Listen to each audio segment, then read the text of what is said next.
Frères et sœurs paroissiens, la paix soit avec vous. Alors, j'ai reçu deux questions sur le pardon. D'abord, est-il possible de pardonner? Puis ensuite, comment pardonner? Alors, cette capsule, c'est comment pardonner. Alors, je m'inspire du père Jean Montbourquette, hein, qui est un grand psychologue, un grand spécialiste du processus psychospirituel du pardon, qui a écrit un livre d'ailleurs qui s'appelle Comment pardonner, qui a été un best-seller extraordinaire il y a quelques années. Alors, je m'inspire de lui. Je vous donne 12 étapes, hein, pour le pardon. Évidemment, elles peuvent se vivre en une journée, elles peuvent se vivre en plusieurs mois, voire plusieurs années. Alors, je ne fais que les énumérer puis montrer combien le processus du pardon finalement s'inscrit vraiment dans un continuum et puis c'est pas instantané comme ça. Il suffit pas juste de dire excuse ou je te pardonne.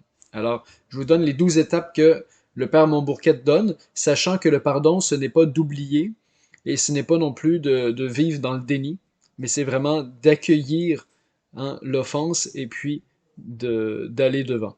Alors, première chose, première étape, décider de ne pas se venger, hein, parce qu'on peut garder un désir de vengeance. Alors, il faut vraiment prendre une décision claire de ne pas se venger pour commencer un processus de pardon. Deuxième étape, reconnaître sa blessure et sa vulnérabilité intérieure.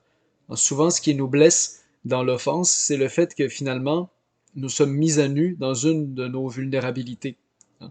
Donc, reconnaître cette vulnérabilité, cette pauvreté, revisiter l'offense pour essayer finalement de l'enlever, un peu comme un hameçon, hein. Avant de l'enlever, on ne peut pas l'arracher.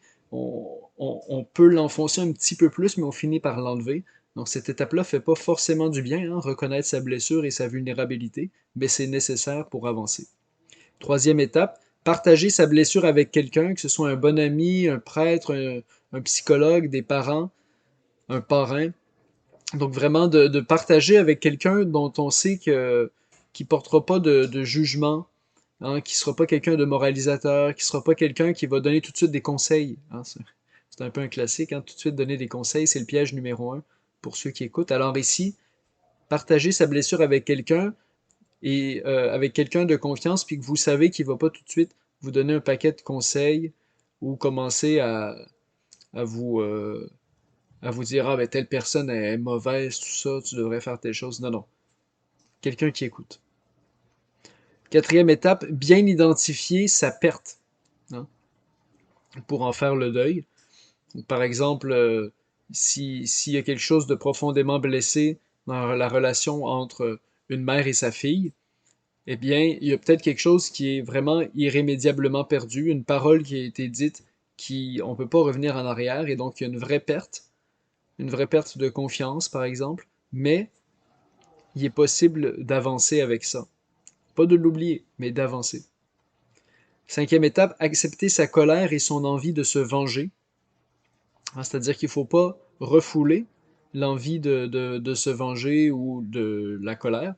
Il ne faut pas non plus passer à l'acte, évidemment, mais d'accueillir cette émotion de colère que nous portons et puis l'offrir au Seigneur, la partager avec d'autres personnes, mais sans céder, sans passer à l'acte. Sixième étape, se pardonner à soi-même. Par exemple, euh, se pardonner le fait qu'on est déçu de ne pas avoir atteint un idéal personnel.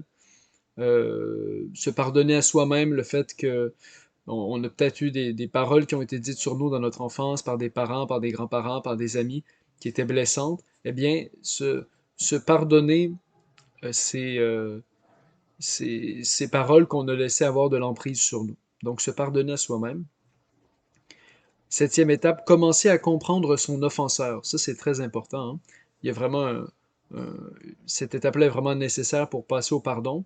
Si dans notre tête, on continue de se dire, ah, telle personne est dégueulasse, telle personne mérite la mort, telle personne mérite la prison, puis tout ça, puis alors que jamais il pourra, cette personne-là, jamais elle pourra avoir des amis ou jamais elle pourra avoir une vie normale à nouveau, etc. Puis on veut absolument se venger.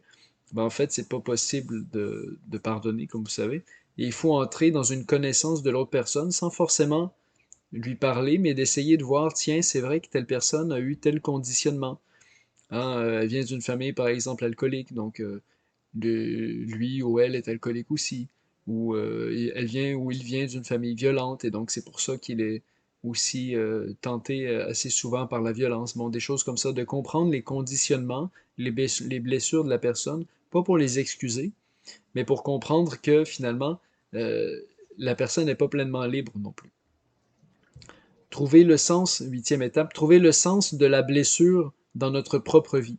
Donc, relire sa vie, puis donner un sens à cette blessure-là, peut-être une blessure d'infidélité, une blessure de violence verbale, physique, une blessure intergénérationnelle. Hein. Finalement, on apprend un secret, quelque chose qui était gardé dans notre famille, puis on se dit, wow, qu'est-ce que je vais faire avec ce tas de briques? Eh bien, relire sa vie, puis essayer de trouver un sens positif que cette blessure pourrait avoir. Hein. Donc, il n'y a pas aucun élément négatif dans notre vie qui ne peut pas, à un moment ou à un autre, devenir un levier pour une croissance humaine et spirituelle. C'est ce que dit Saint Paul, par exemple, dans la lettre aux Romains au 8e chapitre. Je crois que c'est le verset 24, mais je suis pas sûr, quand il dit tout concourt au bien de ceux qui cherchent Dieu. Il dit pas seulement les bonnes actions qu'on fait à leur égard concourent à leur bien. Il dit non, non, tout concourt au bien de ceux qui cherchent Dieu. Donc, si on cherche d'abord le royaume de Dieu et sa justice, les choses mystérieusement prennent un sens. En pensant à l'histoire de Joseph dans l'Ancien Testament, les chapitres 35 à 50 de la Genèse. Un homme qui a été rejeté par ses frères et qui finalement devient un levier de réconciliation et même de, de, de, de survie, de survie et de réconciliation nationale pour les Hébreux. Neuvième étape, se savoir digne du pardon et se reconnaître aussi déjà gracié. Donc ça, c'est possible uniquement avec le Seigneur. Hein. Expérimenter le pardon d'autrui, et surtout du Seigneur, pour être capable à son tour de pardonner. Hein, un enfant qui ne reconnaît pas, qui n'a pas d'amour, ne pourra pas donner de l'amour à son tour. C'est vrai pour les adultes aussi, il faut faire l'expérience du pardon, spécialement de Dieu, pour ensuite pardonner à notre tour. Dixième étape, cesser de s'acharner à vouloir pardonner.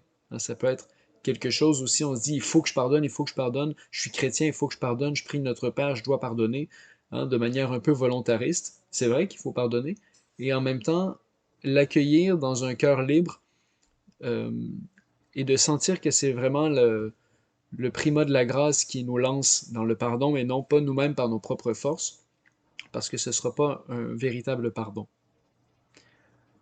Onzième étape, s'ouvrir à la grâce de pardonner. Hein. Le pardon est le fruit d'une conversion du cœur. C'est l'œuvre de Dieu qui passe d'abord en nous, qui nous pardonne, qui nous pacifie nous-mêmes et qui passe par nous pour pardonner aux autres aussi. Douzième étape, soit décider de mettre fin à la relation ou soit vivre une réconciliation. Hein, des fois, quand la personne, par exemple, refuse de reconnaître sa responsabilité dans la blessure, dans l'offense, si la personne refuse aussi de changer un tel ou tel comportement violent à l'égard d'une personne, eh bien, c'est pas possible. Parfois, c'est pas possible de continuer une relation, donc il faut rompre. Parfois, c'est possible, et donc il y a une réconciliation qui est vécue. Dans tous les cas, le pardon peut être donné, mais ça n'aboutit pas toujours à une réconciliation relationnelle qui permet à la relation de continuer de croître. Alors voilà, j'espère que ça vous éclaire. Je vous mets le lien dans la description vers une présentation du Père Montbourquette lui-même, et puis le lien vers le livre aussi, Comment pardonner. Bonne semaine, que Dieu vous bénisse.